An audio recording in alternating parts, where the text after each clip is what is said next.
Bonjour à tous, aujourd'hui je veux vous annoncer une bonne nouvelle. Éphésiens 1, verset 3. Béni soit Dieu le Père de notre Seigneur Jésus-Christ qui nous a bénis de toutes sortes de bénédictions spirituelles dans les lieux célestes en Christ.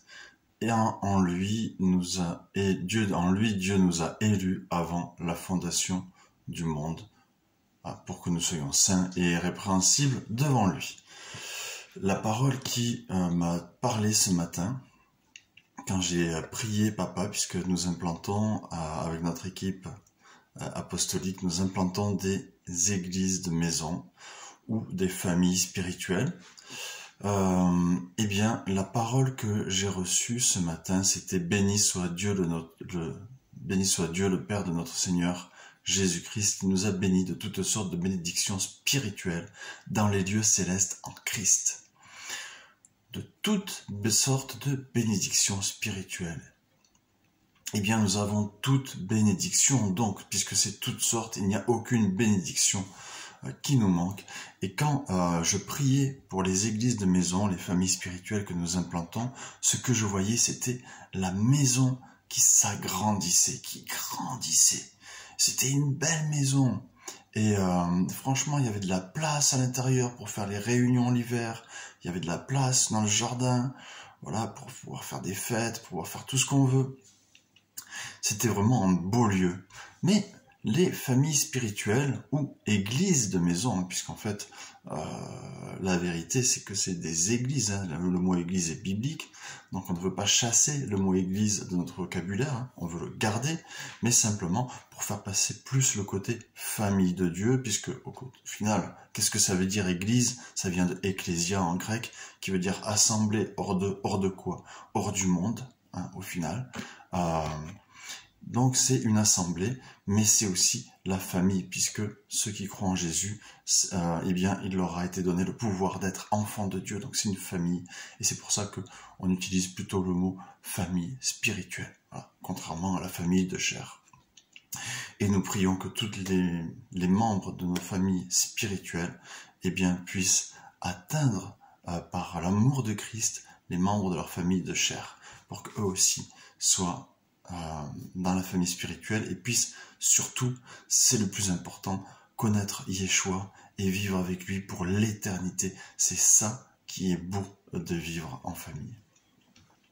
Alors je priais ce matin, puisque le mardi je prie spécifiquement pour les familles spirituelles, églises de maison, et la différence entre les familles et églises spirituelles et les églises traditionnelles, la différence fondamentale, c'est que, eh bien, dans les églises traditionnelles, je dis traditionnel, hein, parce que voilà, c'est qui ont pignon sur rue, avec un pasteur, une équipe pastorale. C'est que l'équipe pastorale transmet la vision, je dirais, à la plèbe, hein, au reste des membres de l'église, et ils transmettent la vision qu'ils ont reçue à la communauté, et la communauté doit faire avec cette vision. Elle n'a pas le choix, elle n'a pas à discuter, elle n'a pas à donner son avis.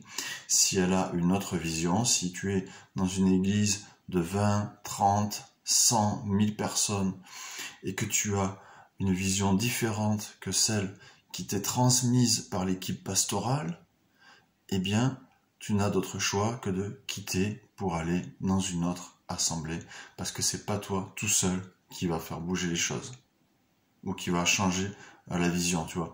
Tout seul, tu vas pas bouger un cargo, tu vas bouger une barque tout seul, tu vois, mais un cargo, tu vas pas y arriver, tu vois. Donc lâche l'affaire, tu changes d'église si la vision te convient pas, c'est tout. Si tu peux, sinon c'est biblique que tu restes là où tu es, tu vois.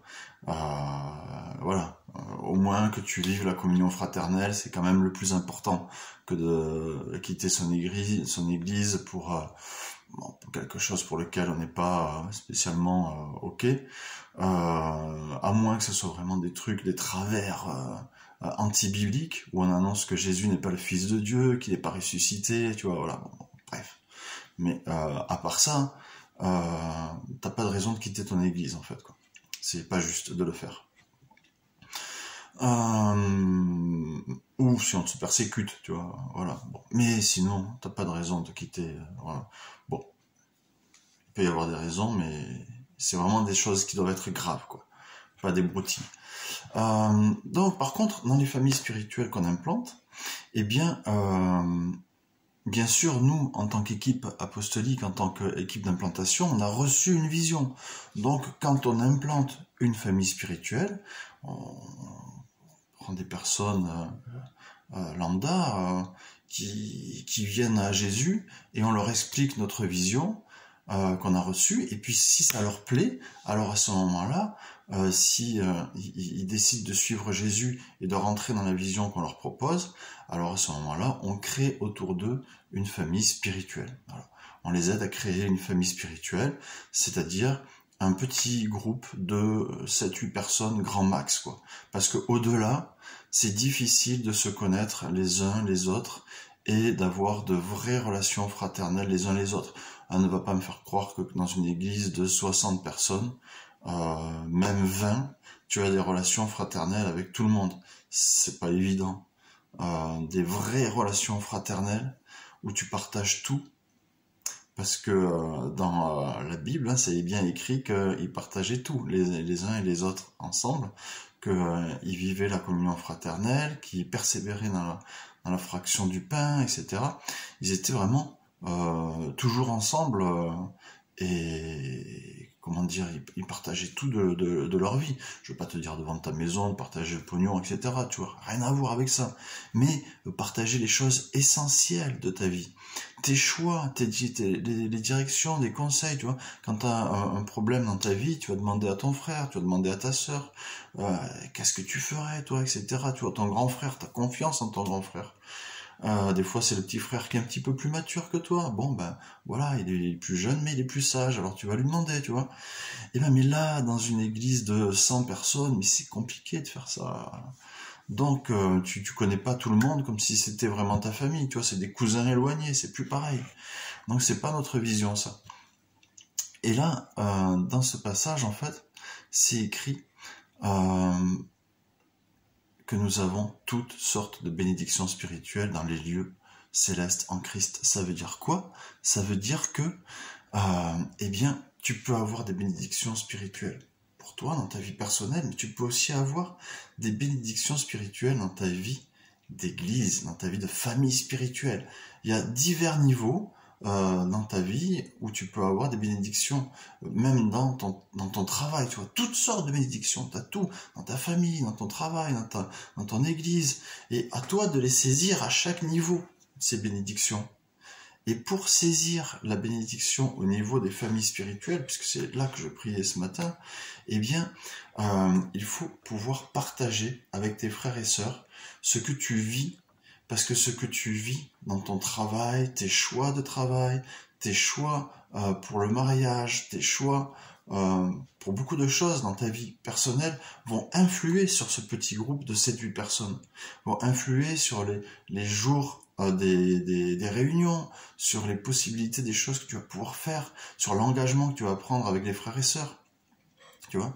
Et donc, à partir de là, si tu communiques pas avec eux, si tu prends pas leur avis, eh ben tu te prives de ce que eux ils reçoivent en vision pour toi, et tu te prives des bénédictions spirituelles que le Seigneur voudrait te donner, parce que tu ne vis pas la communion fraternelle au travers de l'Église, et comme tu la vis pas, et bien du coup, tu te prives des bénédictions spirituelles que le Seigneur a pour toi dans la communauté. Voilà. Maintenant, je t'encourage à saisir ces bénédictions, à vivre aussi ce côté-là, et c'est comme ça que ta famille spirituelle, ton église, et si t'es pas dans une église d'un trop grand nombre, tu vois, que t'es encore dans une église de 15 personnes, si t'es dans une église traditionnelle, je t'encourage à mettre en place ce principe, à le démontrer auprès des autres, et vous allez vivre aussi là une multiplication également. C'est ce que le Seigneur m'a montré dans cette vision ce matin. Et maintenant, on peut dire oui, mais alors vous aussi, vous imposez une vision aux membres de vos familles spirituelles. Pas du tout. Nous, on leur propose une vision. S'ils veulent y entrer, ils y rentrent. Il n'y a pas de souci. S'ils veulent pas, Si à un moment donné ça leur convient plus, ils veulent sortir de cette vision. Comme nous, notre objectif, c'est d'amener chaque famille spirituelle à maturité, c'est-à-dire être capable de faire pour elle-même ses propres choix, et bien à ce moment-là, pas de problème, il n'y aura aucune condition. Les membres de la famille spirituelle en question qui souhaitent quitter la vision, la quittent. Ils font ce qu'ils veulent, mais ils n'obligent pas ceux qui souhaitent rester à quitter avec eux. Ça, c'est important. Chacun fait selon ce que le Seigneur lui a mis à cœur. Personne ne doit être obligé dans un sens ou dans l'autre. Mais voilà, par contre, après, nous, c'est vrai qu'en tant qu'équipe apostolique d'implantation qui a cette vision de famille spirituelle, si une partie de la famille spirituelle veut quitter et faire une autre vision, eh bien, nous n'aurons plus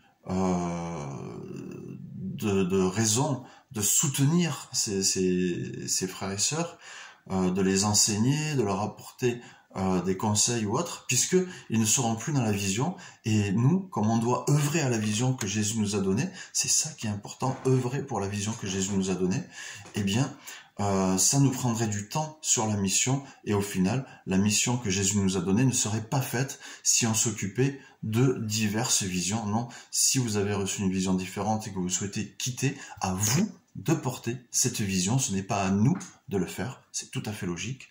Donc voilà, chacun est libre, et contrairement au système pyramidal traditionnel. Voilà, en tout cas, moi je vous dis soyez bénis, que Jésus vous guide, et à bientôt.